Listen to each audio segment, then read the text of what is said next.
ഇപ്പോൾ ഡിവൈഎഫ്ഐയുടെ സംസ്ഥാന പ്രസിഡന്റ് വി വസീഫ് ടെലിഫോൺ ലൈനിലുണ്ട്. ശ്രീ വസീഫ്, ഈ വാർത്ത എങ്ങനെ കാണുന്നു? എന്താണ് ഇതിൻ്റെ ഗൗരവം? ഇപ്പോൾ വലിയ തോതിൽ പോലീസിൻ്റെ എക്സൈസിൻ്റെ ശക്തമായ നടപടികൾ നടക്കുകയാണ്. പക്ഷേ കേരളത്തിൽ വിദ്യാർത്ഥി രാഷ്ട്രീയ ചരിത്രത്തിൽ 4 KSU പ്രവർത്തകർ ക്യാമ്പസിൽ കഞ്ചാവ് എത്തിച്ച് കച്ചവടം ചെയ്തതിൻ്റെ പേരിൽ അന്വേഷിച്ച് കണ്ടെത്തിയതിൻ്റെ പേരിൽ ഇപ്പോൾ പുറത്താക്കിയിരിക്കുന്നു കളമശ്ശേരി പോളിടെക്നിക്കിൽ നിന്ന്. വളരെ പ്രധാനപ്പെട്ട ഗുരുതരമായൊരു സാഹചര്യമല്ലേ ഇത്? യഥാർത്ഥത്തിൽ VD സതീശനാണ് ഈ വിഷയത്തിൽ പ്രതികരിക്കേണ്ടത്. VD സതീശന്റെ തത്വപ്രകാരം KSU പിരിച്ചുവിട്ട് KSU എന്ന് പറയുന്ന വിദ്യാർത്ഥികൾക്ക് ഒരു ഉപകാരവുമില്ലാത്ത വിദ്യാർത്ഥി പക്ഷത്ത് നിൽക്കാത്ത സംഘടന കഞ്ചാവും മറ്റ് ലഹരി വസ്തുക്കൾക്കും വേണ്ടി മാത്രം നിലകൊള്ളുകയും ക്യാമ്പസുകൾക്കകത്ത് അരാജക പ്രവണതകൾക്ക് നേതൃത്വം കൊടുക്കുന്ന സംഘടന അത് പിരിച്ചുവിടാൻ UDFന്റെ നേതാവായിട്ടുള്ള VD സതീശൻ തയ്യാറാകണം. ഇത് ഞാൻ വെറുതെ പറയുന്നതല്ല. നേരത്തെ ഈ കളമശ്ശേരി പോളിയിലെ വിഷയവുമായി ബന്ധപ്പെട്ട് തെറ്റിദ്ധാരണയുണ്ടാക്കുന്ന പ്രചരണങ്ങൾ ഏറ്റുപിടിച്ച് കേരളത്തിലെ വിദ്യാർത്ഥികൾ അംഗീകരിക്കുന്ന സകല യൂണിയനുകളും ഭരിക്കുന്ന SFIക്കെതിരെ സ്റ്റേറ്റ്മെന്റ് ഇറക്കിയ VD സതീശൻ ഇതിൽ പ്രതികരണം നടത്തണം. VD സതീശൻ ഇപ്പോൾ ആത്മാർത്ഥതയുണ്ടെങ്കിൽ, അഭിമാനബോധമുണ്ടെങ്കിൽ KSU പിരിച്ചുവിടാൻ ആവശ്യമായ ഇടപെടലുകൾക്ക് നേതൃത്വം കൊടുക്കണം എന്നുള്ളതാണ് ഞങ്ങൾക്ക് പറയാനുള്ളത്.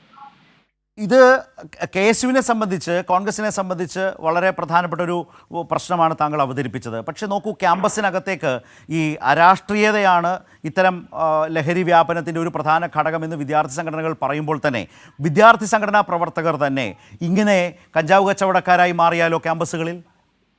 അത് നമ്മൾ കാണേണ്ടത് KSUവും യൂത്ത് കോൺഗ്രസും എല്ലാം നമ്മുടെ പ്രദേശത്ത് മുതൽ, സാധാരണ പ്രദേശത്ത് മുതൽ അങ്ങോട്ട് നേതൃസ്ഥാനത്ത് വരെ നമ്മൾ എടുത്ത് പരിശോധിച്ച് നോക്കിയാൽ ഒരു പൊളിറ്റിക്കൽ എത്തിക്സും ഇല്ലാത്തവരുടെ കൂട്ടായ്മയാണ് കോൺഗ്രസ്. കേരളത്തിലെ കോൺഗ്രസ് പ്രത്യേകിച്ച് എന്തും ചെയ്യാനും എങ്ങനെയെങ്കിലും പണമുണ്ടാക്കാനും രാഷ്ട്രീയ നേട്ടമുണ്ടാക്കാനും വേണ്ടി പരിശ്രമിക്കുന്നവരുടെ കൂട്ടായ്മയായി കേരളത്തിലെ ഈ കോൺഗ്രസ് സംസ്കാരമുള്ളവർ മാറുന്നു. അതിൽ യഥാർത്ഥത്തിൽ നല്ല കോൺഗ്രസ് ഉള്ള, കുറച്ച് നന്നായി കോൺഗ്രസിനെ മനസ്സിലാക്കുകയും കോൺഗ്രസിന് വേണ്ടി പരിശ്രമിക്കുകയും ചെയ്യുന്ന കുറച്ച് ആളുകളുണ്ട് എന്നുള്ളത് നമുക്കറിയാം.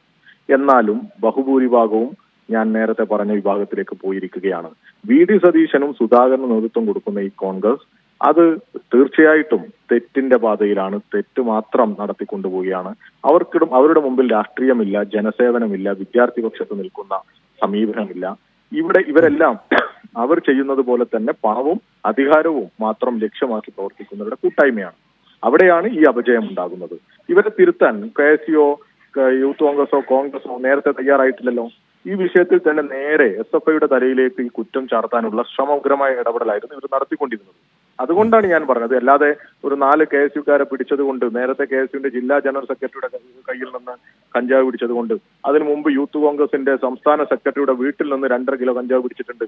ഈ സന്ദർഭത്തിൽ ഒന്നും KSU പിരിച്ചുവിടാനോ യൂത്ത് കോൺഗ്രസ് പിരിച്ചുവിടാനോ ഞങ്ങൾ ആവശ്യപ്പെട്ടിട്ടില്ല. ഞാൻ ഇപ്പോഴും ഉറപ്പിച്ചു പറയുന്നു, VD സതീശന്റെ നിലപാട് പോലെ അദ്ദേഹത്തിന്റെ നിലപാട് ആവർത്തിച്ചാൽ ഇവിടെ KSU പിരിച്ചുവിടുന്ന സാഹചര്യമുണ്ട്. അത് അദ്ദേഹമാണ് വെളിപ്പെടുത്തേണ്ടത്. VD സതീശൻ ഇടപെട്ട് KSUവിനെ പിരിച്ചുവിടാനും തിരുത്താനും ആവശ്യമായ ഇടപെടൽ നടത്തണം. റൈറ്റ്.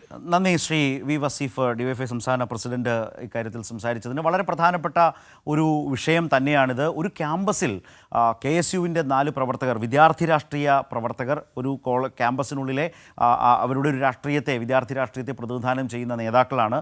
അവരാണ്, ആ KSU പ്രവർത്തകരാണ് ഇപ്പോൾ കഞ്ചാവ് കേസിൽ കുട്ടികളിൽ കഞ്ചാവ് എത്തിച്ച് വിൽപ്പന നടത്തിയതിൻ്റെ പേരിൽ അന്വേഷിച്ച് കണ്ടെത്തിയതിനെ തുടർന്ന് ഒരു കോളേജിൽ നിന്ന് പുറത്താക്കുന്ന സാഹചര്യം. ഇപ്പോൾ സംസ്ഥാനത്താകെ ഇതിനെതിരായ അതിശക്തമായ ഒരു വലിയ പോരാട്ടം, ഒരു മൂവ്മെൻറ്റ് നടക്കുമ്പോൾ വളരെ ഗൗരവത്തോടുകൂടി കാണേണ്ടതാണ്. വിദ്യാർത്ഥി രാഷ്ട്രീയ പ്രവർത്തന രംഗത്ത് നിന്നും കഞ്ചാവ് കച്ചവടം ക്യാമ്പസിൽ നടത്തിയതിൻ്റെ പേരിൽ പിടിക്കപ്പെടുകയും ആഭ്യന്തര അന്വേഷണത്തിൽ തെളിയുകയും അങ്ങനെ പുറത്താക്കുകയും ചെയ്യേണ്ടി വന്നൊരു സാഹചര്യം കേരളത്തിൻ്റെ വിദ്യാർത്ഥി ക്യാമ്പസ് രാഷ്ട്രീയ ചരിത്രത്തിൽ ഉണ്ടായിട്ടുണ്ട് എങ്കിൽ അത് KSUവിന് ആ ബഹുമതി കിട്ടുന്ന അവസ്ഥയാണ് വന്നിട്ടുള്ളത്. 4 KSU പ്രവർത്തകരാണിപ്പോൾ ആ വിധം ക്യാമ്പസിൽ നിന്ന് പുറത്താക്കപ്പെട്ടിരിക്കുന്നത്.